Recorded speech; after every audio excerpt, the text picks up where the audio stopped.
안녕하십니까. 2022 대한민국 과학기술연차대회 심포지움에 오신 여러분을 반갑습니다. 저는 이번 심포지움 3의 사회를 맡은 고등과학원 부원장 김재환 교수입니다. 지난해에는 코로나19 상황으로 인하여 행사장에 여러분을 모실 수 없었으나 2022 과학기술연차대회는 사회적 거리 두기가 완화됨에 따라 현장에서 여러분과 함께 할 수 있게 되었습니다. 더불어 공식 홈페이지와 유튜브를 통해서도 실시간으로 심포지움을 시청하실 수 있으니 많은 참여 부탁드립니다. 이번 심포지움에서는 양자과학기술의 도전과 기회라는 주제를 다루어 볼 예정입니다. 양자과학기술의 도전과 기회라는 주제로 토론을 시작하도록 하겠습니다. 토론자와 좌장께서 토론 속에 자리해 주십시오. 네, 서울대 물리천문학과의 박재건 교수고요. 토론을 제가 이제 끌고 갈 텐데 먼저 그 토론에 앞서 가지고 굉장히 좋은 글로벌 전망 IBM의 발전에 대해서 말씀을 해주신 원성식 대표님한테 감사드리고요. 바쁘신 시간에 와주셔가지고 그다음에 저희가 오늘 이제 토론에 이제 저희가 원성식 대표님을 포함해가지고 총 4분의 그 국내 전문가를 모셨습니다. 이제 원 대표님도 말씀하셨지만은 양자과학 기술이라고 하는 게 굉장히 빠르게 발전하는 거고 이미 응용 쪽이 굉장히 상당히 넘어오고 있는 추세를 있기 때문에 그런 부분을 저희가 좀 반영을 해가지고 했고요. 그래서 제가 간단하게 한 5분 정도 토론자들 소개하고 그다음에 오늘 토론을 이제 끌고 가기 위한 내용을 조금 소개하는 시간을 갖도록 하겠습니다. PDF 파일 좀 올려주세요.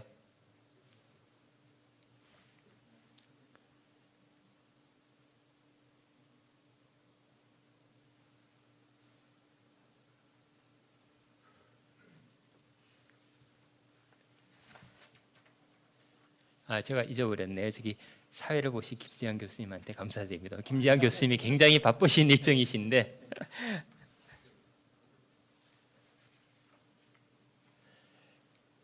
그 자료가 뜨는 동안에 제가 간단하게 말씀을 드리면 오늘 토론에 총 원성기 대표님 그리고 4분을 저희가 모셨다고 말씀드렸는데요.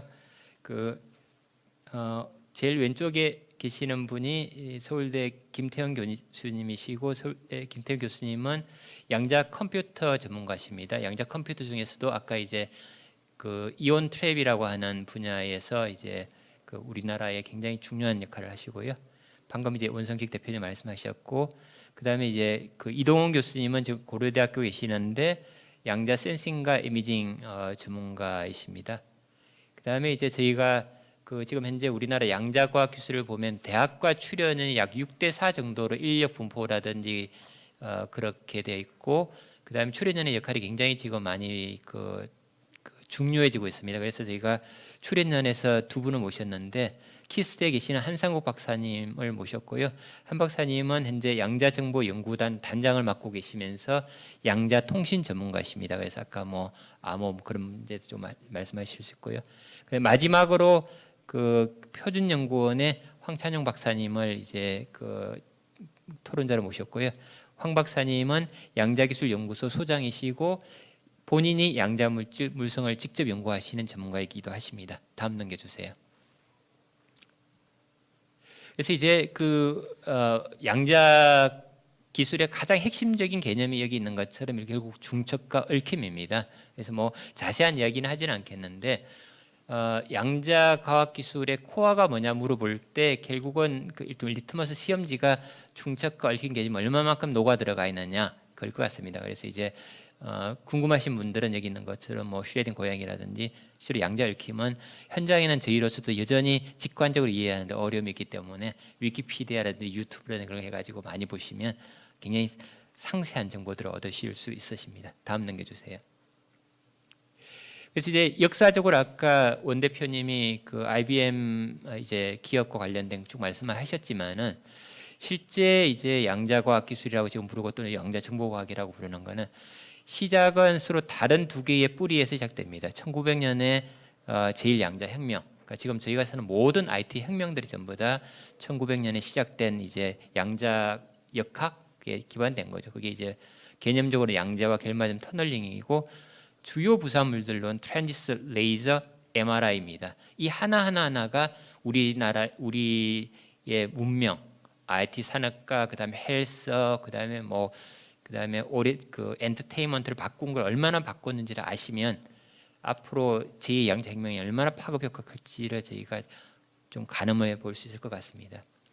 근데 거의 비슷한 시점에 완전히 별개의 학문으로 이제 정보과학이라는 게 발전되는데 원래 정보과학은 그 인지 문헌 정보입니다. 근데 그게 상당히 인문사회 쪽에 있다가 과학으로 건너온 시기가 1920년쯤 되고 그게 아까 말씀하신 대로 1980년에 MIT의 앤디 코시라고 하는 데서 열렸던 Physics of Computation이라는 컨퍼런스에서 이제 폭발적으로 늘어나고 이런 부산물이 뭐가 될지는 실제로 우리의 상상력이 결국은 우리의 바운드리가 될 만큼 급속하게 발전하는 것 같습니다. 다음 넘겨주세요. 그래서 이제 굉장히 어려운 현실적인 질문 중에 하나가 뭐가 양자과학 또는 양자정보과학이냐 아니냐 굉장히 어려운 질문이긴 합니다. 근데 이제 오늘 토론도 마찬가지지만은 저희가 이제 이 발전되는 과학기술에서는 조금 더 폭넓은 시야를 가질 필요가 있을 것 같습니다. 그래서 여기 적혀진 것처럼 컴퓨터도 있지만 통신도 있고 암호도 있고 네트워크도 있고 물질, 센스, 소프트웨어, 시뮬레이션 이런 모든 분야들이 지금 다 양자 컴퓨터 앞으로 거의 양자 컴퓨터 관련 안 되는 게 없을 정도가 될 가능한 것 같고요. 그다음에 또 다른 하나 이제 기술과 관련돼 가지고 중요한 어떤 이해는 어떤 기술이라도 반드시 과거의 기술과 차별화는 될지 아니면 과거 기술을 안 쓰는 그런 건 없거든요. 아까 원 대표님 대표적으로 말씀하셨듯이 양자 컴퓨터 개발되도록 결국은 컴퓨터 센터의 기존의 슈퍼컴퓨터랑 하이브리드로 운용될 거니까. 그래서 이제 아까 말씀드렸던 이제 슈퍼포지션과 인탱글먼트라고 하는 개념이 다양한 여러 가지 기술들로 파급되더라도 아주 코어로 들어가는 그런 부분도 존재를 할 거고요. 또는 고전에 있는 기술들을 쓰는 것도 있을 거고 이런 식의 굉장히 중첩되는 부분이 많다라고 하는 걸 이해를 하셔야만이 양자과학기술, 양자정보가 가져올 새로운 세계가 우리가 지금 살고 있는 이 세상과 절대로 칼로 무를 자르게 그렇게 단절되지 않을 거라고 하는 그런 관점에서 어떻게 더 발전될지를 살펴보려고 합니다. 그래서 이걸 가지고 아까 소개해드렸던 총 5분의 토론자하고 제가 한 1시간 동안 토론을 이끌어 가도록 하겠습니다. 유튜브로 들어오신 분들이거나 또는 청중에 앉아 계시는 분들이 궁금하신 사항이 있으면 나중에 저희가 질문을 받을 때 손을 드시거나 또는 유튜브에 질문을 올려주시면 저희가 실시간으로 바로 토론을 하도록 하겠습니다. 그러면 화면 꺼주시고요. 그 다음에 토론자들 다 앞으로 좀 앉아주세요.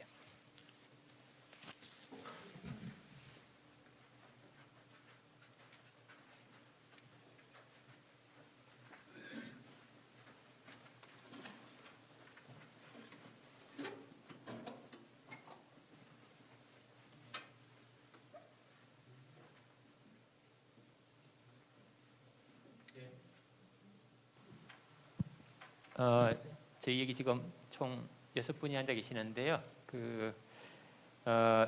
실제로 저희가 다뤄야 될 내용이 굉장히 많이 이제 방대하고 여기 계시는 분들이 전부 다 이제 분야들이 조금씩 다르세요. 그래서 저희가 먼저 본 토론에 들어가기 전에 토론에 참가하시는 이제 원성식 대표님은 이미 이제 소개를 하셨으니까 제일 오른쪽에 계시는 김태형 교수님부터 쭉 이렇게 가면서 각자 하시는 관심사 또는 주제 그런 데 대해서 한 3, 4분 정도 간단하게 본인 소개를 하시는 시간을 갖도록 하겠습니다. 그럼 김태형 교수님부터 먼저 해주세요.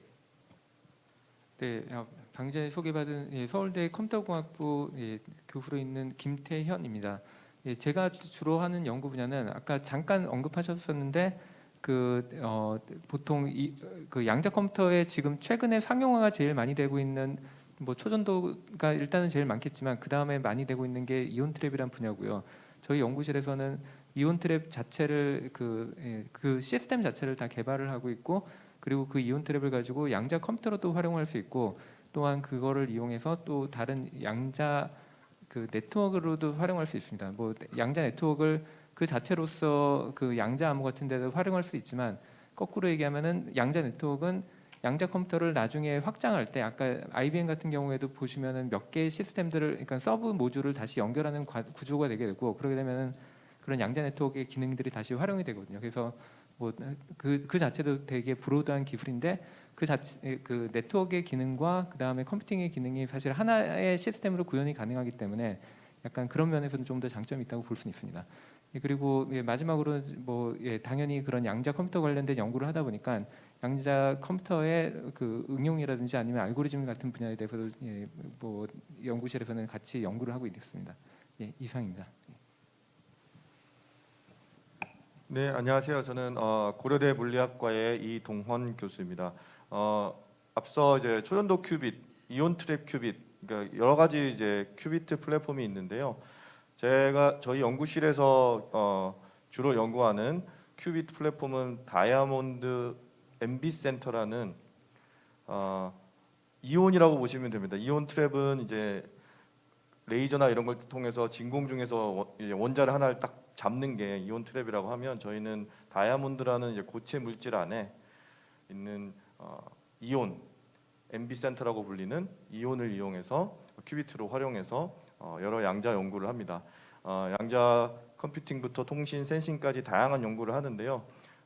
제가 집중해서 하는 분야는 양자 센싱 및 이미징입니다. 양자 센싱이 어떤 거냐면 앞서 주로 이제 양자 컴퓨팅 얘기가 많이 나와서요. 양자 컴퓨팅에 이제 비해서 설명을 드리면 양자 컴퓨팅이 고전 컴퓨팅에 비해서 이제 사람들이 관심 있는 게 이제 양자 우월성, 양자 이점 이런 말씀을 들으셨잖아요. 어느 순간 되면 고전 컴퓨터로는 무한히 오래 걸리는 계산을 양자 컴퓨터를 이용해서는 빠른 시간 안에 계산할 수 있다. 이런 게 이제 양자 이점인데 양자 센싱에서는 그걸 어떻게 이해하시면 되겠냐면 센싱 어떤 걸 측정할 때 아주 작은 신호를 측정하는 게 중요한데 고전 센서는 한계가 있습니다. 그걸 우리 표준 양자 한계라고 불리는데 그 양자 한계를 뛰어넘을 수는 없는데 양자 센서는 기본적으로 그 이하의 아주 작은 신호를 측정할 수 있기 때문에 아주 정밀한 그런 센서로 활용할 수 있습니다. 그래서 양자 센싱 이미징 분야에 사람들이 관심이 있는 거고 그래서 저희 연구실에서는 다이아몬드 MB 센터를 이용한 이런 양자 센싱 이미징 연구를 주로 하고 있습니다. 감사합니다. 예, 안녕하십니까. 한국과학기술연구원 양자정보연구단의 한상욱입니다. 저는 개인적으로 10여 년 전부터 그 양자 기술 중에 가장 상용화에 근접해 있다라고 그게 사람들이 많이 생각하는 양자 암호 통신, 특히 시스템 연구를 많이 진행해 왔습니다.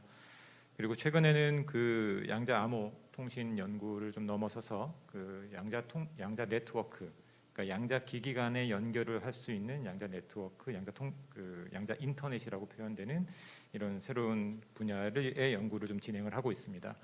아울러 저희 연구단에는 대략 그 포스닥과 학생들을 포함해서 한 30여 명 이상의 연구원들이 아까 이동현 교수님이 말씀하셨던 MV 센터, 다이아몬드 MV 센터를 이용해서 큐빅 프로세서를 만드는 부분, 그 다음에 양자 센싱하는 부분, 그리고 저를 포함한 몇몇 연구자들이 양자 네트워크를 같이 연구하면서 미래에는 양자 인터넷 시대에 저희가 기술적으로 컨트리뷰션 할 수 있는 부분을 찾아보면서 열심히 연구를 진행하고 있습니다.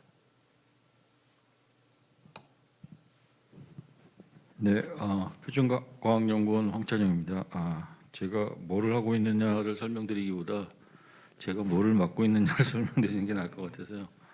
제가 지금 맡고 있는 분야는 아니고 그 연구소가 양자기술연구소입니다. 그러니까 표준과학연구원에서는 꽤 오래전서부터 이 양자과학의 중요성을 인식을 하고 관련된 그 기술들을 갖다가 개발하고 있는데요.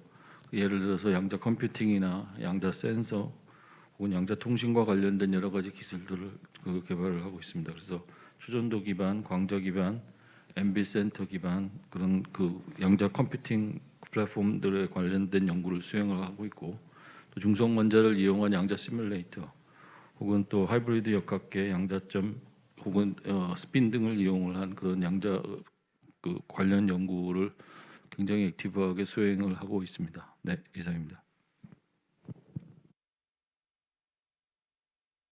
이제 김재환 교수님이 바쁘셔가지고 이제 키스트를 키앗으로 돌아가셔야 된다고 저한테 말씀을 하셨었는데 다행히 시간이 좀 되시는 것 같으니까 그 김재원 교수님도 그냥 토론에 참여를 해주시고 좀 소개를 좀 해주세요. 실제로 김재원 교수님이 우리나라에서 양자 정보 쪽에 굉장히 오래 전부터 일을 하신 예, 분이십니다. 맞습니다. 그래서 저는 뭐 좀 삼성 소개도 네. 좀 하시고 예. 본인 연구도 좀 말씀을 해주시죠. 네, 그렇게 하겠습니다.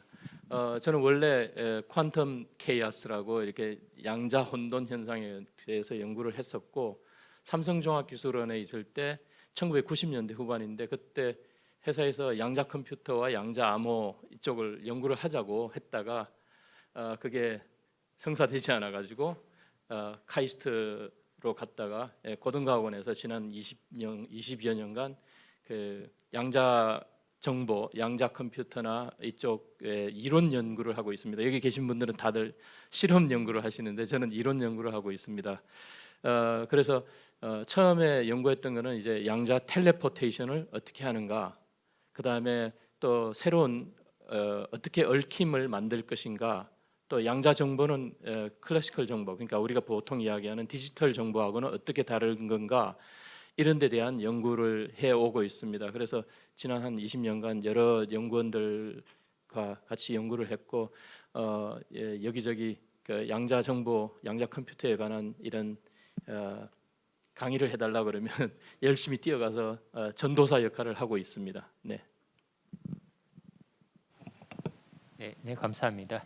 그 이제 어떤 기술이든지 항상 소위 생태계 그런 말을 하잖아요. 그 생태계라고 하는 거는 단순히 어떤 한 기관, 한 개인이 아닌 여기 계시는 분들처럼 학교, 출연연, 기업 이런 게 이제 소위 삼각 편대들이 골고루 잘 이제 소위 시너지를 낼 수 있는 그런 이상적인 상태가 돼야 될 것 같아요. 그래서 오늘 좀 몇 분 이야기를 통해 가지고 우리나라가 있는 또는 글로벌한 양자과학 기술의 현황이 어떻게 돼 있고 우리가 어떤 방향으로 가고 있으며 그다음에 이제 어떤 점들이 이제 우리의 뭐 강점일 수도 약점일 수도 있고 그런 얘기를 한번 좀 나눠보겠습니다.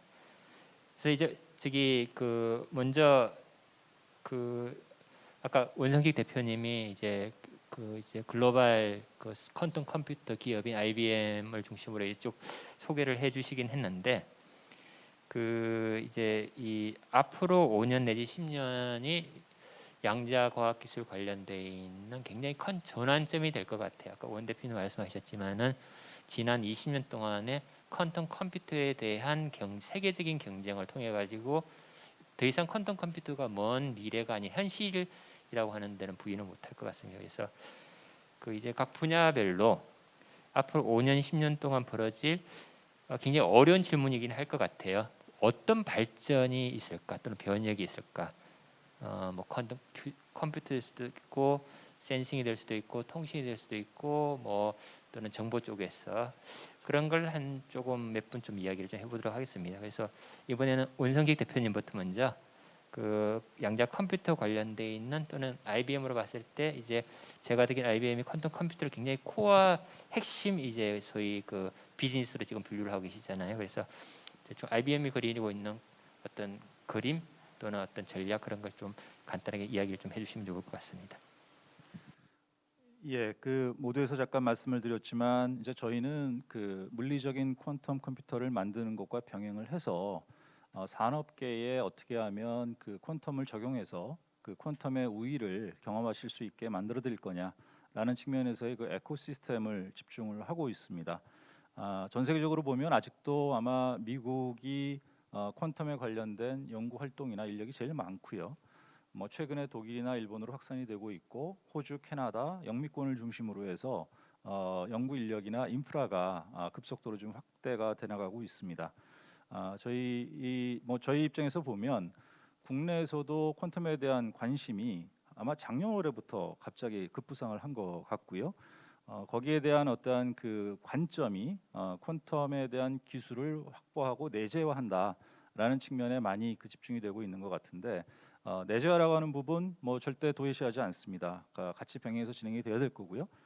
그러나 이미 앞서가 있는 기술을 쫓아가기 위한 시간이 소요될 것이고 그 기간 동안에 저희가 할 수 있는 퀀텀과 관련된 응용 분야의 기술을 병행해서 시작을 함으로써 그 분야에서 저희가 확보할 수 있는 어떠한 그 IP라든지 새로운 기술에 대한 어떤 주도권을 가져가야 되지 않겠느냐, 이제 이런 측면에 한번 제안을 드리고 싶고요. 저희가 갖고 있는 몇 가지의 로드맵 중에 뭐 다양한 인더스트리 분야의 그 애플리케이션이나 응용 업무는 산업별로 발전을 하겠지만 현재 뭐 가장 각광을 받고 있는 거 분야 중에 하나가 머신러닝, 딥러닝이라고 하는 그 인공지능 분야가 되겠습니다. 어떻게 하면 머신러닝에 대한 그 기본적인 플랫폼을 퀀텀 베이스에서 구현할 수 있을까라고 하는 부분에 대한 연구를 같이 병행을 하고 있습니다. 굉장히 초기 단계고요. 말씀드렸듯이 국내에서도 이 분야에 대한 연구를 같이 진행을 할 수 있다면 굉장히 저희가 앞서갈 수 있는 좋은 시기적인 그 위치에 있다라는 부분을 말씀을 드리고 싶고, 궁극적으로는 퀀텀의 우위가 달성이 되는 뭐 1000큐빗 이상이 나왔을 때에 지금 현재의 머신러닝이나 딥러닝의 어떠한 그 플랫폼을 퀀텀 베이스에서 운영할 수 있게 된다라면 기존의 어떤 그 인공지능의 어떤 기능성 내지는 인공지능이 줄 수 있는 어떤 그 답의 응답의 적확성이라는 부분이 지금보다 훨씬 더 좋아질 것이고, 그렇게 되면 그게 우리의 산업이나 일상생활에 미칠 수 있는 영향은 상상하기가 좀 어렵지 않을까라는 생각을 가지고 있습니다. 그래서 이 부분에 대한 뭐 로드맵을 하나 말씀을 드리도록 하겠습니다.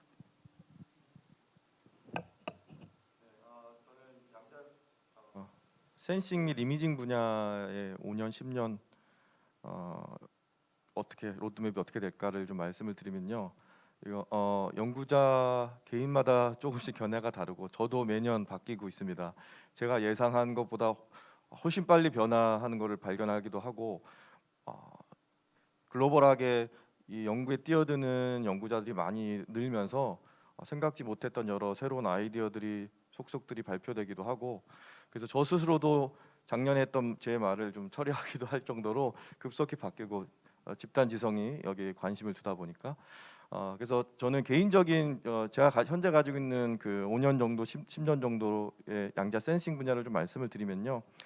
양자 센싱이라는 게 이제 넓게 보면 모든 양자 기술에는 큐비트라는 그런 양자 상태를 얼만큼 정확하게 읽어드리냐 하는 측정이란 것이 다 들어가는데, 이걸 얼만큼 측정하느냐 하는 그런 방법론, 기초 연구도 양자 센싱에 포함됩니다.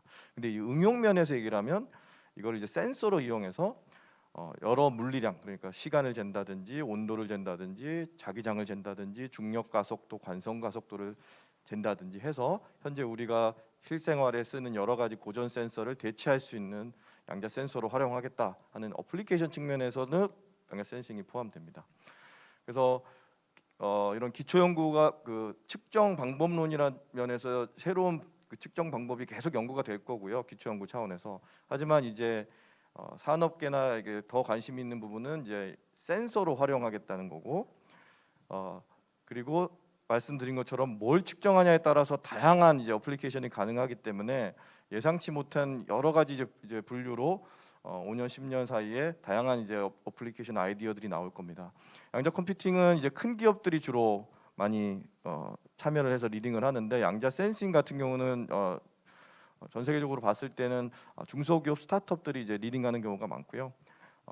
아직은 가격이나 이런 면에서는 기존의 센서들과 경쟁이 안 되겠지만 5년, 10년 사이에 이제 고전 센서로는 할 수 없는 아주 정밀한 측정을 한다거나, 아니면 이미징 같은 경우는 분해능 한계 때문에 못 보는 거를 이제 양자 얽힘 포톤을 이용해서 아주 작은 것들을 보기 시작하고, 이렇게 되면서 굉장히 기존에 우리가 보통 고전에서 우리가 이제 경제적으로 봤을 때 가격을 비교한다거나 성능을 비교한다는 거 하거나 이러면서 이제 우리가 물건을 사게 되는데, 그런 거랑은 좀 다른 어프로치가 되지 않을까. 이거는 양자 센서만이 할 수 있는 일이니까 조금 비싸더라도 사서 고전 센서랑 하이브리드 형태로 해서 측정을 하면서 이런 식으로 다양한 이제 분야에 응용이 되지 않을까. 한 10년 정도 후에는 그렇게 개인적으로 기대하고 있습니다. 네.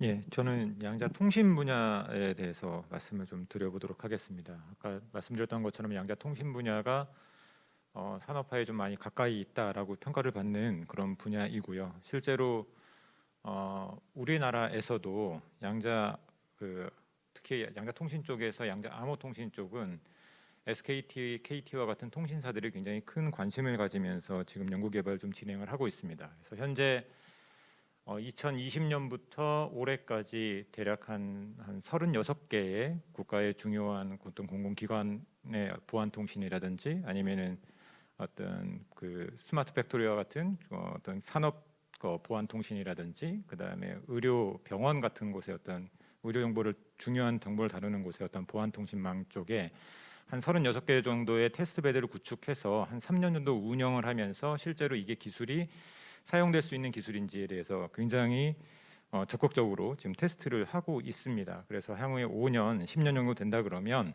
그런 테스트 결과를 바탕으로 해서 국가의 어떤 그 중요한 어떤 통신망에는 점차적으로 그 서비스를 제공하는 모습이 펼쳐지지 않을까 이렇게 좀 전망이 좀 되고요. 그리고 그 양자 암호 통신 이외에 양자 통신을 기술 관점에서 본다 그러면 앞으로 향후에는 멀리 떨어져 있는 양자 기기 간을 연결하는 양자 네트워크, 그다음에 양자 인터넷이라고 불리우는 이런 기술들이 현실화될 텐데 그게 현실화되는 거는 뭐 10년 후, 20년 후가 될 수 있겠지만 거기에 들어가는 어떤 핵심적인 기술들 중에 몇 가지 기술들은 어떤 가시적인 성과를 보여줄 수 있지 않을까. 그러니까 대표적으로 양자 중계기라고 하는 어떤 그런 기술들에 대해서는 어떤 가시적인 결과를 보여줄 수 있지 않을까 생각을 합니다. 또 하나가 가장 중요한 거는 아까 박재곤 교수님께서 말씀하셨던 것 같은데 우리가 지금은 양자 기술이 양자 통신 기술이 양자 굉장히 많은 곳을 연결을 한다라고 했을 때 그게 어떠한 사회적인 베너핏을 줄 수 있을지 상상을 하는 게 오히려 더 어려울 정도로 그런 상황인데 한 5년 10년 정도 된다면 양자 통신 기술이 이루어졌을 때 우리가 어떤 사회적인 변화를 겪을 수 있을지 어떤 사회가 어떻게 변화해 갈지 이런 것들에 대한 조금 더 구체적인 모습들이 드러날 수 있지 않을까 이런 생각도 해보게 됩니다. 예. 네, 앞으로 5년, 10년 동안에 벌어질 발전에 대해서 제가 예측을 할 수 있으면 이 자리에 없었을 것 같은 생각도 드는데 그 통신이나 그러니까 제가 이제 좀 넓게 보면 통신이나 예를 들어 센서 분야 같은 경우는 어느 정도 그 로드맵이 있어서 뭐 50년 그러니까 5년 10년 사이에 그런 일들이 진행될 텐데 컴퓨팅 분야는 아직까지는 상용화를 위한 어떤 특정 플랫폼이 다른 기술에 비해서 다른 플랫폼에 비해서 엄청나게 그 유리하다는 생각들을 하기는 지금 힘든 상황이고요. 사실은 그 뭐 큐빅 사이에 연결이 되든지 뭐 그 에러 레이트가 굉장히 높은 이런 문제들을 해결해야 되고 사실 초전도 같은 경우는 지금 문제가 진짜 극저온으로 가서 작동을 하는 건데 이게 과연 상용화될 수 있을까에 대해서 뭐 약간 의심을 하시는 분들도 많이 있습니다. 그래서 아까 원 대표님이 말씀하신 그 너무 원대한 청사진을 보여주셔서 야 초전도가 앞으로 대세일 것 같다라고 생각할 수도 있는데 사실은 아닐 수도 있어요. 10년 뒤면, 30년 뒤면 완전 플랫폼이 바뀌어서 우리가 지금 생각지도 못하는 그런 플랫폼이 나와서 그 분야가 저기 퀀텀 컴퓨팅을 주도할 수도 있거든요. 그래서 사실은 그 뭐 여러 가지 가능성을 보고 여러 분야에서 각자 뭐 연구를 하고 있지 않을까 저는 그렇게 생각하고 있습니다. 네, 그 아까 원성식 대표님께서 이제 IBM 역사 쭉 보여주시면서 2001년에 IBM에서 15를 소인수분해했다. 그 양자 컴퓨터를 IBM에서 나왔다. 이 말씀하셨는데 그때 했던 양자 컴퓨터는 초전도도 아니고 여기 이 김태형 교수님이 하시는 아이언 방식도 아닙니다. NMR 방식입니다.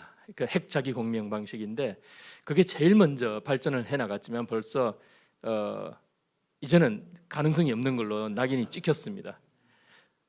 그러면 지금 우리가 쓰고 있는 디지털 컴퓨터는 전부 다 CMOS 테크놀로지를 이용해서 그 반도체 방식으로 다 운영이 되는데 양자 컴퓨터는 어떤 게 진짜 양자 컴퓨터가 될 것인가 여기에 대해서 뭐 그러니까 빛으로 하는 방식, 그다음에 이온으로 하는 방식, 초전도로 하는 방식, 그다음에 다이아몬드 결함으로 하는 방식 그것 말고도 여러 개가 지금 제한이 되고 있습니다. 그렇지만 이제 아무도 아직까지 어떤 게 최종 승자가 될지는 모르고 있습니다. 그만큼 이 분야가 굉장히 핫하면서도 사실은 아직까지 시작을 할 여지가 남아 있다는 겁니다. 그래서 그런데 이제 이 양자 컴퓨터 뭐 이쪽에 이야기를 하면은 사람들이 양자 말만 들어도 그냥 어렵다 그러는데 실제로 어려운 양자 물리학은 따로 있습니다. 뭐 촉근 이론이라든가 뭐 입자 물리라든가 뭐 핵 물리라든가 이런 쪽의 양자 물리학은 굉장히 어렵습니다. 그렇지만 양자 정보과학 그러니까 양자 컴퓨터나 뭐 이런 데 쓰이는 양자 물리학은 어렵다기보다 우리한테 익숙하지 않은 겁니다. 그래서 저는 좀 더 많은 젊은이들이 이쪽 공부를 하고 재미있게 그냥 이런 수도 있구나 하고 받아들였으면 좋겠다는 생각을 하면서 그다음에 이제 실제로 우리 그 눈에서 이 광자가 눈에 들어가서 광자 하나가 그 로뎁신이라는 분자를 트리거를 해서 이렇게 우리가 보게 되고 그다음에 또 예를 들면 그 태양빛에서 오는 빛 광자가 식물체가 받아들여서 광합성을 하고 이런 것들도 다 양자 현상이거든요. 그래서 좀 더 지금 현재는 이제 대부분 대학에서 양자 물리학을 가르치는 데가 물리학과가 이제 가장 깊이 가르치고 화학과나 아니면 전자공학과나 이런 데서는 아주 그 실용적으로 쓰이는 부분들만 가르치고 있어서 제 생각에는 이 양자 정보에 관한 양자 물리학이 쉬우니까 좀 더 많은 사람들이 배울 수 있는 기회가 되면 사람들이 많아지면 아이디어가 많아지고 좀 더 빠른 그런 발전을 할 수 있지 않을까 해서 그렇게 좀 원해 봅니다. 네, 감사합니다. 제가 이제 지난 몇 년 동안 제가 하는 분야는 이제 양자 물질이란 물성이라는 분야고 이제 그 외로 이제 약간 좀 넓게 양자과학 기술의 발전 방향, 그다음 우리나라에서의 위치 뭐 그런 걸 쭉 보면서 뭐 여러 가지들을 이제 좀 생각도 하고 그러면서 이제 이게 어디로 가나 그런 게 참 많은 개인적인 관심사이기도 하고 또 한 집단의 구성원으로서 좀 책임감 느끼는데 아마 이런 것 같아요. 그러니까 이제 그 양자과학 기술이 얼마나 빠르게 또는 늦게 갈지는 모르겠지만 아까 말한 이제 뭐 양자 우위, 퀀텀 어드밴티지하고 퀀텀 스프리머시라고 하는 양자 우월이 어떤 이제 시기에 올지 지금 저희가 이제 양자 우위에 접어든 건 확실한 것 같으니까 굉장히 어려운 이제 그 추측일 것 같기는 합니다. 근데 이제 그러더라도 왜 경영학에서 말하는 소위 콘트라디에프 사이클이라고 매 50년 내지 70년이 와가지고 모든 산업계를 바꾸는 그런 기술로 옮겨가고 있는 것은 맞는 것 같아요. 근데 이제 이게 방금 저희가 이야기를 쭉 나눴듯이 이게 도대체 어떻게 발전돼 가냐를 보는 거는 굉장히 뭐 이제 로또일 수도 있고 실제로 뭐 불과 20년도 더 안 된 시간에 처음 했던 게 지금은 이제 폐기 처분되는 것처럼 너무나도 빠르게 발전되기 때문에 미래를 예측하는 것 자체가 굉장히 위험할 수가 있을 것 같아요. 그러면 이제 현재 이 양자과학 기술에서 우리나라는 대략 한 15위에서 20위권 정도의 국제 경쟁력이 있다라고 하는 게 보통 통상적인 지표예요. 근데 이제 그러면 이제 제일 중요한 질문 중에 하나가 우리는 후발국이잖아요. 그럼 우리가 어떻게 이제 선진국을 따라잡느냐는 건데 그런 고민을 하면 제가 하나 든 생각이 이런 게 있습니다. 그러니까 우리나라가 60대 70년대 국가도 아니고 이미 세계 10대 경제 대국으로 성장했다라는 말은 우리가 가지고 있는 강점이 분명히 존재를 하는 것 같아요. 그러면 이제 후발 선진국, 후발 국가로서 따라잡는 중요한 전략 중에 하나는 우리의 강점과 약점을 정확하게 파악하는 것 같은데 제가 봤을 때는 우리나라 산업이 굉장히 엄청난 경쟁력을 가지고 있는 것 같아요. 이미 뭐 글로벌 기업들도 여러 개 존재를 하고 소위 생산 기술 분야에서는 우리나라가 뭐 세계 최강자잖아요. 그래서 이제 결국 우리의 먼 미래를 보는 시점도 결국 이 양자과학 기술 또는 정보과학이 우리나라 산업에 얼마큼 옮겨가느냐 그런 것 같고 아까 원 대표님이 말씀하신 좀 배터리 같은 경우는 진짜 우리나라가 사활을 걸고 지금 국가 총력을 하는 거고 뭐 요즘은 AI 같은 경우는 이제 삼성 반도체도 AI 반도체를 만든다고 그러니까 굉장히 접점이 생길 것 같아요.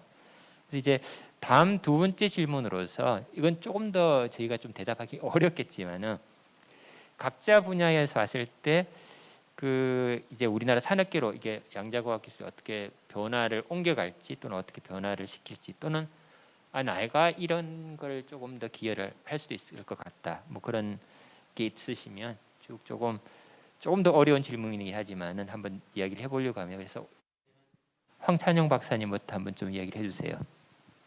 네, 답변이 또 비슷해질 것 같은데요. 우리나라 산업계가 어떻게 변화할지는 저는 알 수 없고 어떻게 변했으면 좋겠다라는 얘기를 드리는 게 나을 것 같아요. 그러니까 예를 들어서 애플이나 지금 그 IBM에서 개발하고 있는 이런 퀀텀 컴퓨팅 이런 그 절차를 보면 어쨌든 그 제품을 사용을 해서 쓸 수 있는 그런 역량이 있는 사람들의 집단을 키우는 이런 일들을 굉장히 많이 하거든요. 애플도 마찬가지고 애플도 그런 그 제품을 개발을 하면 그 제품이 사용하는 사람 쉽게 쓸 수 있도록 굉장히 많은 사람들이 그 개발에 일반 개발자로 뛰어들 수 있는 그런 형태의 그 마켓을 그러니까 그 플랫폼을 열어주는데 거기에 비해서 사실은 대한민국 보면 그런 일들이 거의 없습니다. 그러니까 일례로 예를 들어서 지금 D램, S램에서 지금 그 M램으로 넘어가는 그런 시대가 왔는데 삼성에서 2019년에 이미 지금 M램의 양산을 시작을 했는데요. 그러니까 그거와 관련해서 이분 그 M램을 이용할 어떤 특정 타겟팅을 위한 그런 제품들을 어떻게 쓰는 사람을 많이 늘릴 것인가에 대한 그런 고민은 아직 그 삼성에서도 하고 있지 않아왔던 게 사실이고요. 사실은 그래서 지금 저희가 지금 뭐 여러 형태의 뭐 퀀텀 관련 산업들을 뭐 이제 막 시작하는 단계이긴 하지만 뭐 퀀텀 컴퓨팅의 예를 들자 하더라도 우리가 지금 하드웨어를 갖다가 지금 막 개발해서 팔 수 있는 상황은 아닐 거고 그렇다면 퀀텀 알고리즘이나 이런 것들을 개발할 수 있는 그런 케이퍼빌리티는 엄청 있기 때문에 사실은 그런 그러니까 컴퓨터를 만드는 것도 중요하지만 사실은 아까 원 대표님 말씀하셨을 때 퀀텀 컴퓨터를 사용을 해서 2차적으로 우리가 발전시킬 수 있는 그런 산업들이 엄청 많이 있거든요. 아까 뭐 배터리를 예를 들으셨는데 예를 들면 뭐 제약 같은 거 그런 것들 엄청 그 우리가 기대할 수 있는 부분들이 있기 때문에 그런 것들에 대해서 좀 그 산업체 뭐 큰 기업이 안 되면 스타트업이라도 그런 것들을 좀 시작을 해서 그런 생태계를 좀 만들어 갔으면 좋겠습니다.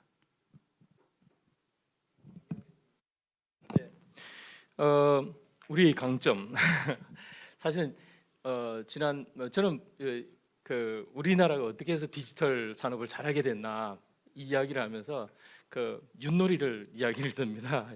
윷이 사실은 윷가락 4개가 비트 4개이거든요. 그다음에 이제 우리 태극기를 보면은 4개가 있는데 거기도 전부 다 음양효가 전부 다 비트들입니다. 근데 이제 그래서 안에 태극 무늬를 보면 그게 Q자처럼 생겼고 이게 양과 음의 조화 그러니까 중첩 상태 뭐 이렇게 이야기를 합니다. 근데 사실 우리 아까 이제 박재근 교수님도 말씀하셨지만 우리나라가 굉장히 이 산업 쪽을 잘 하고 있는데 제 생각에는 오히려 이 디지털 산업에서 너무 잘했기 때문에 거기에 너무 오래 머무르지 않았나. 예를 들면 제가 이제 삼성에서 이거 합시다라고 이야기를 했을 때 선뜻 거리로 옮겨가는 게 힘들었던 겁니다. 그리고 최근 우리나라 뭐 사람들 특성을 갖다가 빨리빨리 문화 이렇게 이야기하지만 또 언젠가는 은근과 끈기 이런 이야기를 했거든요. 근데 보면은 이 양자 쪽은 굉장히 미래가 불확실합니다. 사실은 아까 뭐 NMR이 제일 먼저 나갔지만 벌써 그 끝났듯이 또 앞으로도 어느 게 어떻게 될지 모르는데 이 롱텀 10년 또는 20년 이런 투자를 갖다가 우리가 견뎌낼 기업 문화가 되어 있느냐? 아직까지 기업에서는 빨리빨리 문화 때문에 이렇게 롱텀으로 길게 보고 투자하는 데가 그것이 좀 어려운 것 같습니다. 이 부분을 우리가 담당해 줄 때가 아마 우리나라의 정부 출연 연구소들이 아닐까 이런 생각을 합니다. 그래서 대학과 정부 출연 연구소가 그런 역할을 해주고 그 다음에 이 가능성을 보면서 우리 기업들이 그걸 이어받아서 해 나간다면 이렇게 지금 현재 우리가 많이 보이고 있는 인력 양자 정보 과학 쪽의 인력 부족 현상도 해결할 수 있고 그런 길을 틀 수 있지 않을까 싶습니다. 네, 앞에서 많은 분들이 사실 뭐 전망 말씀하신 게 뭐 저도 거의 그대로 동의를 하는 거라서 예, 그거 자체에 대해서는 할 수 있는 얘기는 없을 것 같은데 뭐 결국에는 저도 그러니까 현재 저희 그러니까 국내에서 제일 뭐 국내뿐만 아니라 이제는 전 세계가 다 마찬가지 상황인 것 같은데, 그러니까 결국엔 인력 양성이 제일 그러니까 중요하고요. 그리고 제가 그 한 10년 전쯤에 한국에 처음 와서 사람들한테 뭐 양자 컴퓨터 뭐 그런 거에 대해서 세미나를 하고 그러면은 다들 그러니까 이게 뭐를 하자는 건지도 잘 모르고 막 그러는 상황이었는데, 그럴 때 제가 항상 했던 그러니까 마지막에 항상 했던 얘기가, 일단 제가 그 당시에 가지고 있었던 꿈은 그 뭐 몇 개 큐빗이 안 되더라도 일반인들이 쓸 수 있는 정도의 시스템만 공개가 되면은, 그때부터는 사실 그 기존의 고전 컴퓨터가 발전했던 역사를 봐도 전혀 상관없는 분야로 계속 어플리케이션이 나왔듯이 이쪽도 발전할 것 같다라는 얘기를 항상 하고 다녔었는데, 사실은 그 길을 IBM이 열어주신 것 같아가지고 저는 사실은 되게 그 몇 년 전에 이미 꽤 IBM한테 감사한다는 그 말은 하고 싶었었고요. 예. 그리고 결국에는 그 제일 중요한 게 그 어떻게 하면은 아까 다른 분들도 말씀하셨듯이 그 이쪽 분야에 들어오는 사람들을 많이 유입을 해야 되는데, 근데 아마 제일 큰 문제는 그 뭐 심리적인 장벽도 있는 것 같고, 그리고 기존에 있는 분들이 그러니까 기존에 이미 사회 생활을 하시는 분들이 이거를 그래도 좀 나름대로 어느 정도 익숙해지시려면 좀 시간이 많이 걸리는데, 그 정도의 시간을 투자할 수 있는 여유가 없다는 게 사실은 그게 제일 한계일 것 같습니다. 그래서 뭐 그냥 그래도 그 뭐 학생들 정도면은 이쪽 분야를 처음에는 몰랐다 하더라도 어느 정도 뭐 교육을 시키면 그러면은 그 남는 시간에 좀 공부를 하면서 아니면 직접 체험을 하면서 많이 그걸 겪는데, 근데 정말로 그 이미 다른 분야의 전문가이신 분들을 이쪽 분야를 어떻게 교육을 제대로 시킬 수 있느냐, 그게 사실 제일 항상 고민이 되는 부분인 것 같습니다. 그리고 또 하나, 정말 그분들이 이거를 그 완전히 바닥까지 이해하실 필요는 없다라고 생각을 하는데, 그러니까 어떻게 보면은 다들 여기 있는 분들은 컴퓨터가 어떻게 동작하는지 잘 안다고 생각하시겠지만, 사실은 따지고 보면은 저희는 그러니까 일반적으로 프로그래밍 할 때는 컴퓨터 정확하게 어떻게 되는지 모르고 하는 내용들이 되게 많거든요. 그래도 일하는데 꽤 많은 도움이 되고요. 그렇기 때문에 사실 양자 컴퓨터도 결국에는 그런 프레임까지 가야 되는데 아직 거기까지를 못 가는 게 제일 안타까운 것 같습니다. 그래서 아직까지는 거의 정말로 뭐 그 고전 컴퓨터가 처음 나왔을 때 뭐 애니악 때 그때 나왔을 때 사람들이 프로그래밍 하듯이, 그러니까 다들 고전 컴퓨터가 어떻게 동작하는지 정확하게 이해한 상태에서 프로그래밍 할 수밖에 없는 약간 그런 단계라서, 그게 지금은 제일 발전을 져야 한다고 보고 있습니다. 미래에 대한 예측은 어렵습니다. 그러나 이제 흔히 미래를 저희가 한번 조망해 보기 위해서 쓰는 방법이 과거에 있었던 몇 가지의 사실의 공통점을 가지고 익스트라폴레이션을 해보는 방법을 많이 쓰는데요. 이제 과거에 보면 저희가 컴퓨터 시스템 자체를 국산화하고 내재화하기 위한 하드웨어 기술 개발 투자를 오랜 기간 동안 한 적이 있었습니다. 제가 기억하기에 아마 90년대에 애추이가 주관이 돼가지고 그 주전산기 국산화라고 하는 프로젝트를 진행을 했었고요. 아마 그때 프로젝트명이 타이컴이었을 겁니다. 그 제품 자체는 출시가 됐고요. 그 다음에 사실 그 제품 자체에 아무런 문제가 없었다라고 생각이 되는데 몇 년을 못 쓰고 그냥 없어졌죠. 가장 큰 이유 중에 하나는 하드웨어를 쓸 수 있는 소프트웨어가 없었습니다. 그거를 지원할 수 있는 체계도 없었고요. 그러니까 아무도 그걸 쓰고 싶어하지 않았던 거가 가장 큰 이유가 아닌가. 이제 그게 제가 말씀드리는 기술을 개발에 성공을 한다라는 것과 그 기술을 상용화에 성공한다라는 것은 완전히 다른 문제다.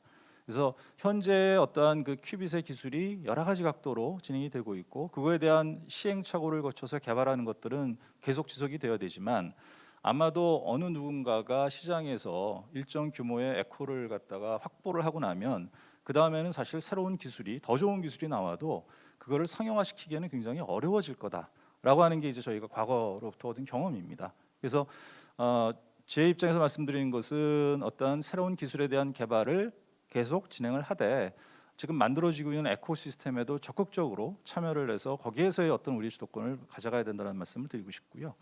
뭐 저희가 할 수 있는 그 기여라고 하면 현재 지금 저희가 성균관대를 통해서 허브를 운영을 하고 있는데 소위 아카데믹 허브입니다. 학교와 비영리 기관한테 서비스를 해주는 그런 형태의 허브만 제공이 되고 있는데 저희가 또 다른 그 비산업 기관과 같이 협업을 해서 산업체의 어떠한 지원을 할 수 있는 그러한 인더스트리 허브를 만들려고 생각을 하고 있고요. 그다음에 인더스트리 허브에 대한 부분을 저희가 다시 또 백엔드에서 지원을 하기 위해서 관련되는 인력 양성에 대한 프로그램, 그다음에 국내에 관심이 있는 그러한 어떤 학계나 기관의 그 몇몇 분들을 저희가 선발을 하거나 초빙을 해서 저희의 그 왓슨 연구소에서 일정 기간 동안 같이 레지던시를 하면서 퀀텀 컴퓨팅을 같이 배우고 활용할 수 있는 그러한 그 기술 전수 프로그램도 같이 운영할 생각을 가지고 있습니다. 그래서 뭐 한 번에 많은 숫자를 저희가 레지던시로 돌릴 수는 없겠지만 뭐 몇 회에 걸쳐서 일정 부분 저희가 기여를 함으로써 국내의 어떠한 그 퀀텀 컴퓨팅에 대한 생태계를 확대하는데 일조라도 좀 할 수 있도록 노력을 해보도록 하겠습니다.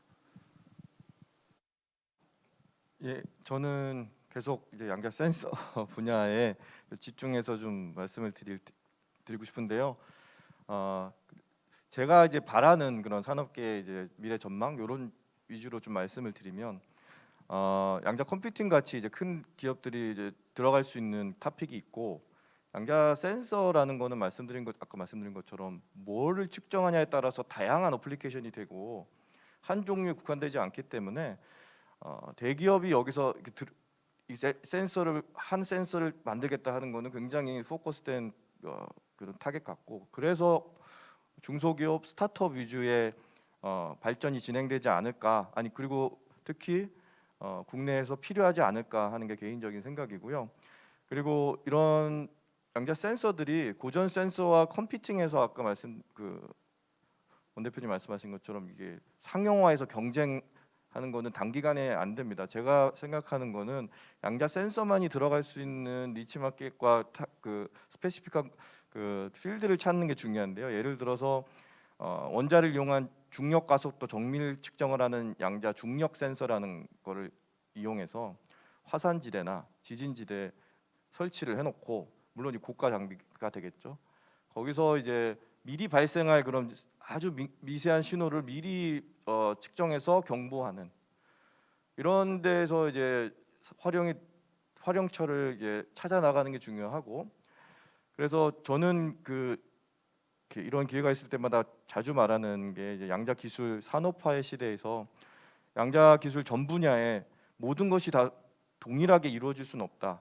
예를 들어 가장 어렵다고 생각되는 양자 컴퓨팅은 단기간에 안 될 거고 또 양자 인터넷이라고 말한 그것도 굉장히 어려운 기술이고 단기간에 산업화를 이끌 수 있는 토픽 중에 하나가 양자 센서 분야라고 생각을 하고 양자 통신의 일부분 QKD 같은 부분이 그런 역할을 해줄 수 있지 않을까. 그러니까 마중물 역할이 돼서 양자 기술이 산업화에도 활용될 수 있구나 하는 가능성들을 보이면서 중소기업과 스타트업 위주로 활발히 하다 보면 그 기술들이 양자 센서 분야에 국한되지 않거든요. 통신에도 활용되고 컴퓨팅에도 활용될 수 있기 때문에 그래서 오히려 이제 그보다 더 어려운 기술인 컴퓨터와 그런 통신의 그 산업화와 상용화를 이렇게 이끌 수 있는 그런 큰 그림을 잡고 국내에서도 그런 산업계들이 움직였으면 저는 기초연구는 출연연구와 대학에서 할 수 있지만 양자 기술이란 기술이란 면에서 산업화 없이는 발전할 수 없다고 생각하기 때문에 기업이 굉장히 중요한 역할을 필요하다고 생각을 하고 그래서 양자 센서가 산업화 면에서 해야 될 일이 많다 하는 게 개인적인 생각입니다.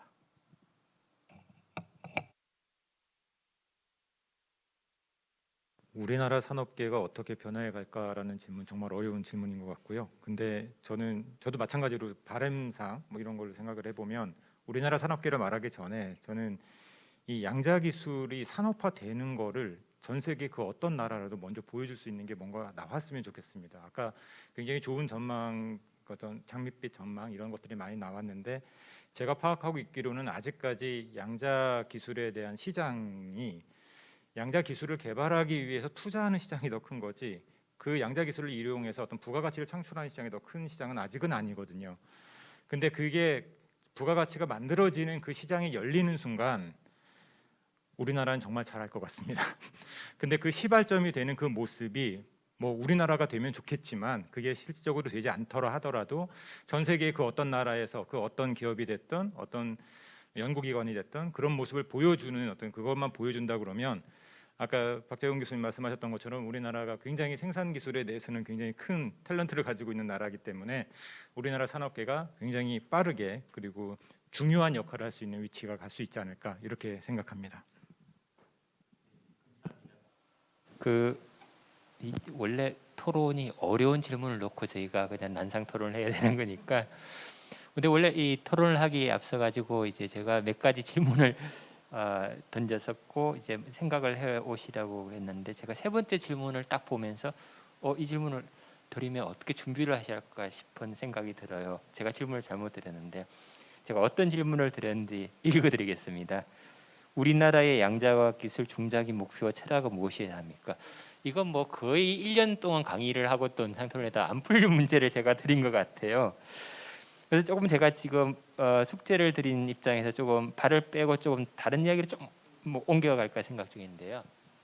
제가 84년도 대학 물리과를 들어갔는데 제가 대학을 들어갔더니만 그 당시에 이제 저희가 양자역학을 2학년 때 배웠으니까 그때 이제 친구들끼리 술 마시러 가면 이제 소위 자기 나름대로 앞서가는 이제 학문을 한다라고 하는 걸 하면서 했던 이론 중에 하나가 히든 베리어블 시어리라고 하는 게 있습니다. 그게 뭐냐면 양자 얽힘은 틀렸어라고 하는 EPR 패러독스에 대한 건데 묘하게도 그 했던 데이비드 뱀이라고 하는 사람의 오피스가 제 포닥 오피스의 거의 두 번째 칸이었는데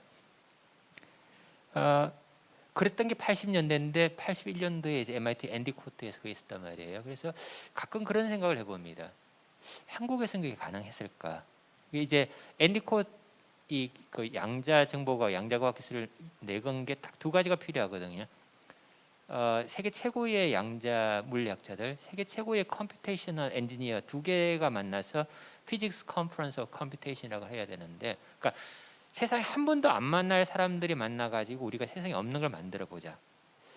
그건 정말 방대한 대담한 거고 아마 미국 정도 위에는 쉽지는 않을 것 같아요. 미국이 보면 항상 판을 깨는 걸 잘하잖아요. 그러니까 기존에 있던 게 아니라 새로운 걸 가는데 한국이 그게 가능할까라는 생각이 참 들어요. 그러니까 이제 우리는 보면은 이제 따라온 게 급해서도 그럴 수도 있지만은 우리는 먼 미래를 보는 전략적인 사고 또는 완전히 획기적인 그런 생각들을 하는 훈련도 안 하거니와 그런 질문을 잘 안 던지잖아요. 그래서 제 생각은 아마 우리나라에서 이런 새로운 분야가 나오기 쉽지는 않았겠다는 생각을 참 많이 하면서 근데 앞으로도 그렇게 계속 남아야 되느냐 그건 또 다른 문제인 것 같아요.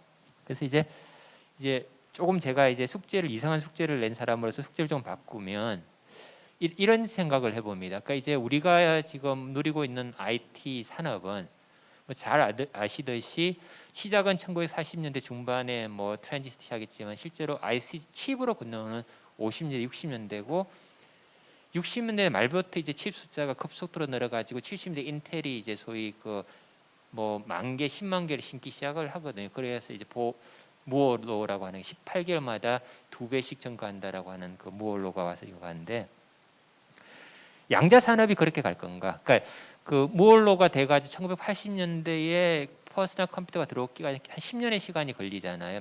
메인프레임 말고 양자가 그럴 건가? 그렇지는 않을 것 같아요. 그러니까 아까 이동훈 교수님도 말씀하고 몇 번 말씀하시지만 동시다발적으로 쭉 될 것 같아요.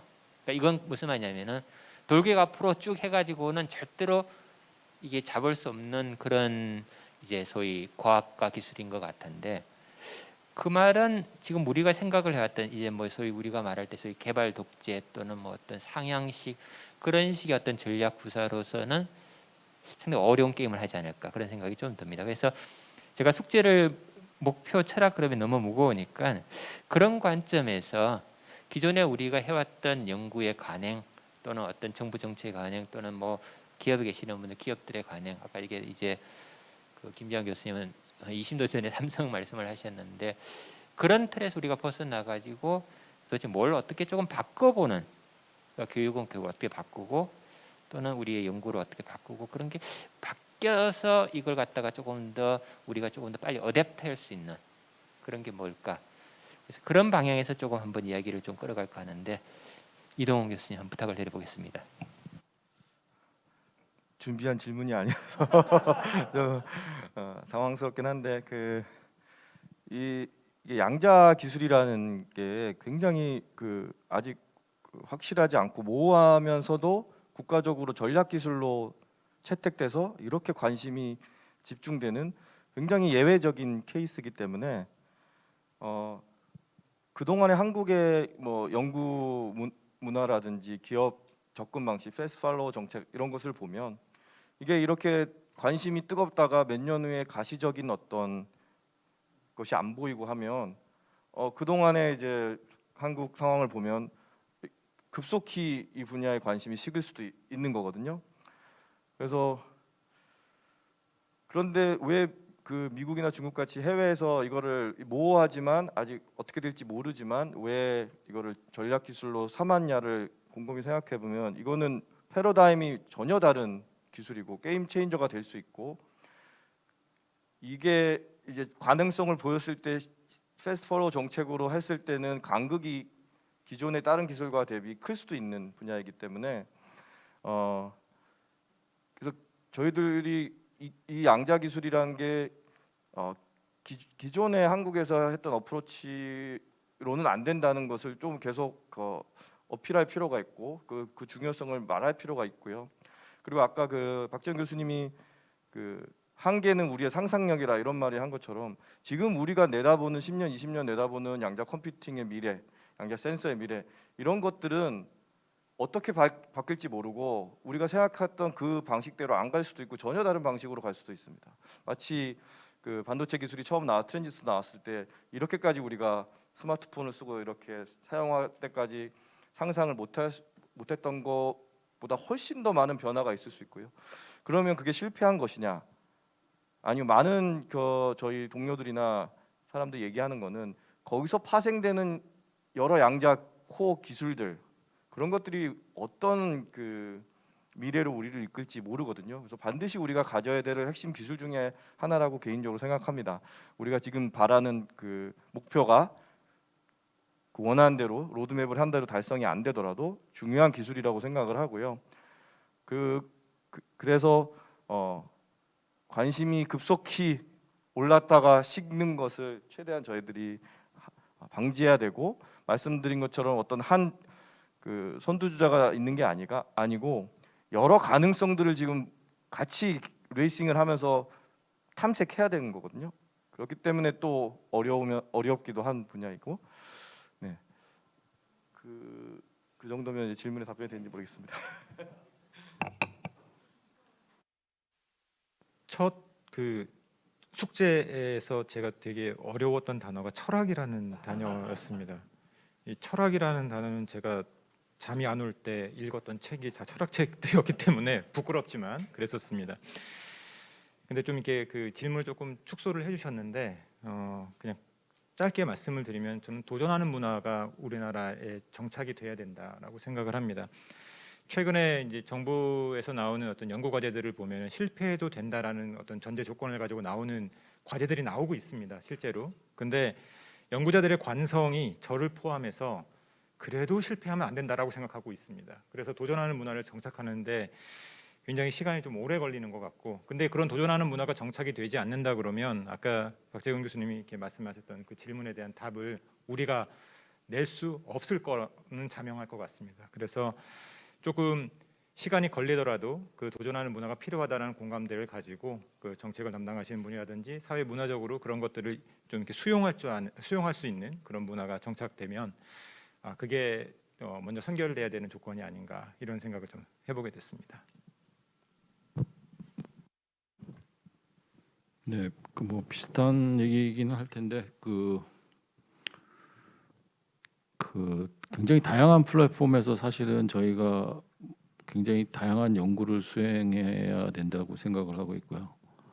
어떤 특정 한두 분야에 우리가 그렇게 투자를 하면은 안 되는데 그 일례를 두 가지를 들자면 예를 들어서 미국에서 지금 뭐 IBM 같은 대기업에서 퀀텀 컴퓨터를 지금 이제 시연을 하고 있는 상황이지만 이분들 아까 원 대표님 보여드린 그 PPT에서 보여드린 90년대 초반부터 이미 벌써 그러한 시도를 하고 있었고, 제가 얼마 전에 미국 출장을 잠깐 갔다 왔는데 저는 뭐 그쪽에 그렇게 크게 뭐 찾아본 거가 없어서 칼텍을 방문했다가 칼텍의 존 프레스킬 교수가 퀀텀 컴퓨팅 강의를 시작한 게 1997년입니다. 거기 그 강의 노트는 굉장히 유명해서 인터넷에 다 볼 수 있는데 거기에 보면은 뭐 인탱글먼트라든지 알고리즘 이런 것들 다 들어가 있어요.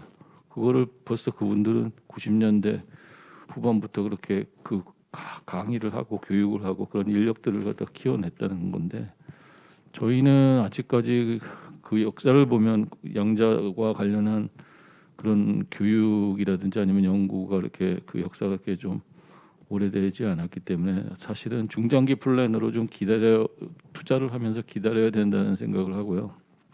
또 한 가지는 지금 현재 국가에서 이제 양자 기술을 10대 전략 기술로 지정을 해서 이제 투자를 하고자 하는데, 그 분류 체계가 사실은 양자 컴퓨터, 센서 그리고 통신으로 이제 양자 기술을 클래시파이 해놔서 사실은 그 중요한 포인트를 하나 놓치고 있습니다. 그러니까 뭐냐면 아까 박재영 교수님이 제시했듯이 60년대 그 IC 산업이 굉장히 폭발적으로 증가한 이유는 사실은 실리콘의 발견이에요. 실리콘의 재발견.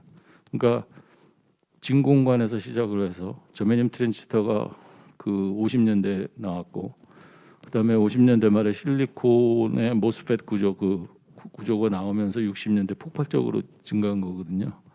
그런 면에서 보면 지금의 플랫폼이 그 백큐um 튜브, 그러니까 진공관에 해당하는 거일 수도 있어요. 그래서 사실은 우리가 미싱하는 포인트가 양자 물질 관련 연구를 갖다가 사실은 굉장히 해야 되는 그런 상황입니다. 그러니까 머티리얼 중에 굉장히 그 결맞음 성격이 강한 그런 머티리얼들을 찾고, 그런 머티리얼을 이용을 해서 그 소자를 만들고 그거와 관련해서 이제 뭐 디바이스를 만들지 않으면 사실은 그 이니셔티브를 갖다가 미국이나 유럽의 일부 과학자들에게 빼앗기기 시작하면 그다음에 팔로우하기는 매우 힘든 상황이 돼버립니다. 그러니까 퀀텀 머티리얼이라는 분야가 사실은 하나의 카테고리로 들어와 있어야 하고, 그래서 그 네 개가 하여튼 그 같이 다 그 연구가 되고 발전될 수 있는 그런 방향으로 가야 된다고 생각을 하고 있습니다.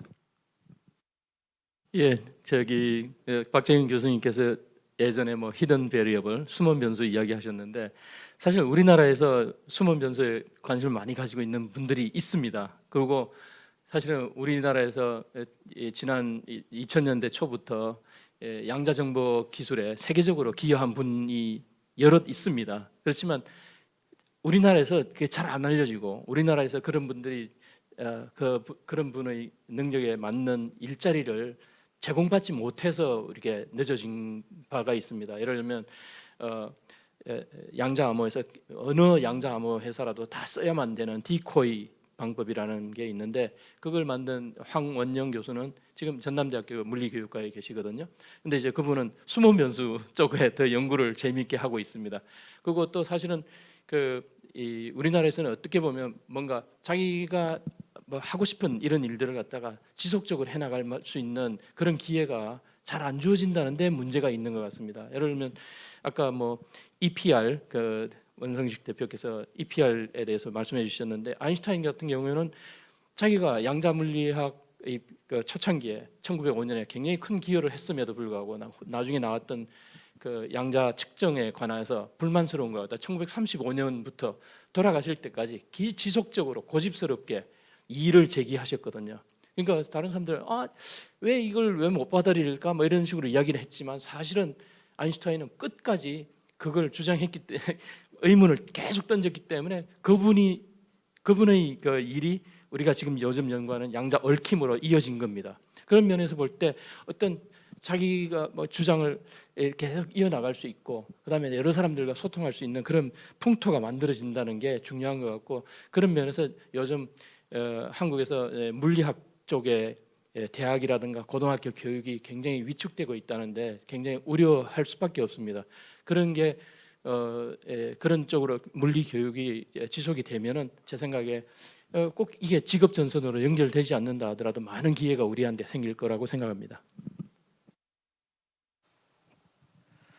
예, 저는 그 뭐 아까 말씀하신 것하고 그러니까 뭐 반대하는 거랑 전혀 상관없이, 그러니까 반대고 찬성이고를 떠나서 약간 그 현재 뭐 많은 분들이 얘기하셨듯이 사실 최근에 정부가 되게 관심을 가지고 투자를 하는데, 뭐 사실 한 2, 3년 전 아니면 한 5년, 5, 6년 전만 뭐한 2, 3년 전 해도 그때도 사실 정부가 투자할 때 그 당시에 거꾸로 이 내부에서 약간 우려의 목소리도 있었거든요. 그러니까 이게 이런 식으로 갑자기 투자했다가 한 몇 년 안에 그냥 푹 꺼지는 거 아니냐. 근데 요즘은 사실은 그때에 비하면 훨씬 더 많은데 오히려 아무도 그 얘기를 안 하는 게 저는 약간 좀 두렵긴 하고요. 그러다 보면은 정말 이게 그 당시에 걱정했던 것보다 훨씬 더 빨리 무너질 수도 있다는 게 좀 하나 걱정이고, 그다음에 두 번째가 예전 그 안 좋았던 그거긴 하지만 어쨌든 황우석 사태 같은 그런 사태가 또 일어날 수도 있겠다는 그런 거를 저희가 좀 그러니까 좀 한번 전체적으로 좀 둘러봐야 되지 않을까, 그런 생각도 좀 많이 하고 있습니다. 왜냐하면 이게 그 분야가 보여야 되는데 사람이 보이면 안 되는 그런 상황인데, 그런 가능성이 좀 점점 커지는 것 같아서 한번 정부 입장에서도 근데 그게 제일 큰 문제 중에 하나가 그 정부 내 전문가가 없는 게 약간 좀 그러다 보니까 사람들의 말에, 그러니까 한두 사람의 말에 많이 의존을 하게 되고, 그러다 보면 문제가 안 좋은 방향으로 갈 수 있다는 거, 그것 때문에 좀 갑자기 그 생각이 좀 들었습니다. 준비되지 않은 질문에 대해서 굉장히 처음 답변을 이 교수님께서 잘 풀어주신 것 같은데요. 비슷한 생각에 동감을 하고 있고요. 저희가 생각해 보면 한 6, 70년대부터 시작된 어떤 경제 고도화 과정을 통해서 뭐 산업체나 아니면 기관이나 학교에 계신 많은 분들이 체득하고 있는 어떤 성공의 방정식이 있는 것 같습니다. 그러니까 우리가 흔히 생각하는 성공의 방정식은 선진 사례에 대한 뭔가 벤치마킹을 통해서 그 중에 가장 훌륭한 베스트 프랙티스를 아주 낱낱이 세세하게 분석하는 거죠. 그리고 그 결과를 가지고 거기에 새로운 우리의 생각과 뭔가 기능과 뭔가 서비스를 애드업해서 그거보다 조금 더 한 스텝 좋은 것을 끌고 나가는, 어떻게 보면 이제 그게 요즘 얘기하는 패스트 팔로워의 어떤 정책인 것 같습니다. 근데 이제는 대한민국이 그런 패스트 팔로워로서 남들을 앞서갈 수 있는, 심지어는 현재 위치를 유지할 수 있는 그런 시간은 지나지 않았나라는 생각이 들고요. 그렇기 때문에 결국은 남들보다 앞서가려면 새로운 거를 시도하고 남이 해보지 않았던 걸 해야 되기 때문에 불가피하게 퍼스트 무버로 갈 수밖에 없는 거죠. 근데 거기에는 당연히 리스크가 존재합니다. 저희가 10개를 시도하면 성공 확률이 8개, 9개는 절대 나올 수가 없거든요. 두세 개의 성공에 만족하고 나머지 6개, 7개의 실패를 우리의 어떠한 그 레슨스 런으로 성공의 자산으로 평가할 수 있는 그러한 어떠한 그 체계가 만들어져야 되지 않느냐. 그러한 실패와 체계를 산업체들도 많이 시도를 하지만 국내 몇 개의 대기업을 제외한 나머지 사실 기업체에서 그런 시도를 하기는 굉장히 어렵습니다. 그래서 학교와 기관과 그다음에 산업체가 각각의 어떠한 그 단계별로의 미션을 가지고 꾸준히 뭔가 투자를 해나가는 그런 노력이 필요하고, 당연히 비영리 기관인 경우에는 정부의 정책적인 지원이 같이 따라줘야지 이러한 그 지속 가능한 그러한 그 기술 발전의 체계가 완성이 되고 유지가 되지 않을까라는 생각입니다. 네, 감사합니다. 제가 조금 시간 조정을 못하는 바람에 청중하고 유튜브로 들어오신 분들 질문은 못 받겠고요. 제가 아마추어 이제 진행자라서 그랬던 것 같고, 마무리 좀 발언, 뭐 다들 좋은 말씀 많이 하셨고 각자의 이제 분야와 위치에서 나름대로 시각을 했기 때문에 그걸 이제 제가 쭉 합쳐서 큰 그림을 그려야 될 것 같은데, 그 마무리 발언으로 하나를 굳이 뭐 제가 한다 그러면 이 양자과학 기술은 상당히 글로벌 이제 이 게임이에요. 이제 뭐 이 어떤 한 나라가 완벽한 주도권을 지는 것도 아니고, 그렇다고 우리가 결코 조금 늦긴 했지만 우리가 가지고 있는 나름대로 강점이 있다고 좀 봅니다. 그래서 그걸 어떻게 우리가 잘 활용하느냐인데, 그런 게임에서는 글로벌한 어떤 그 관점이 굉장히 중요한 것 같아요. 그래서 그 양자과학기술을 정부 정책을 하건 우리가 뭘 하건 간에 글로벌 관점에서 우리의 포지셔닝도 해야 될 거고 우리의 전략도 구사를 해야 될 거고 우리가 지향해야 될 목표도 좀 그걸 해야 될 것 같습니다. 그래서 이런 기회들이 계속 생기면서 우리 사회의 양자과학 기술에 대한 인지도도 올라가고 그 다음에 이제 점점 토론도도 더 깊어지는 것 같아요. 그래서 바쁘신 와중에도 시간을 내주신 그 총 6분 그 토론자한테 감사드리고요. 그동안 저희가 한 100분 동안 양자과학 기술의 도전과 기회라고 하는 세션을 운영을 했는데 처음에 발제를 해주신 원성기 대표님, 사회를 맡은 김대현 교수님, 그리고 김태현, 이동원, 그다음에 한상우, 그다음에 황찬용 박사님까지 총 6분한테 감사드리면서 이것으로 오늘 세션을 마치도록 하겠습니다. 감사합니다. 네.